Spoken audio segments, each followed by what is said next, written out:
आमे जितेबाला नवीन पट्टनायक सरकार को समालोचना करते नवीन पट्टनायक को गोटे पपेट चीफ मिनिस्टर बोली कहते नवीन पट्टनायक निजे किसी निष्पत्ति नौना ब्यूरोक्राट मान डिपेंड कर मुख्यमंत्री मोहन माझी कौन कर निष्पत्ति नहीं पार्टी किसी कर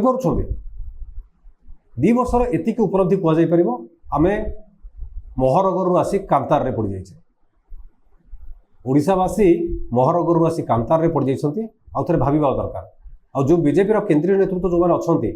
जदि भावुता ना ओडिशा को सेमती सेमती गोटे मुख्यमंत्री देकी सरकार शासन करेंगे ओडिशावासी को शासन करेंगे ना ता बड़ भूल प्रमाणित हम दल एबे भी समय अच्छी 2 वर्षर उपलब्धि मोहन माझी जब रिपोर्ट कार्ड आप देखिए बिग जीरो किसी सफलता ना मुख्यमंत्री हिसाब से मोहन माझी व्यक्तिगत सफलता ना जड़े भल दक्ष टाणुआ नेता जदि बीजेपी विधायक दल अच्छा तो मुख्यमंत्री भाव दिंतु एवं देखो पश्चिमबंग मुख्यमंत्री को देखो उत्तर प्रदेश मुख्यमंत्री को देखो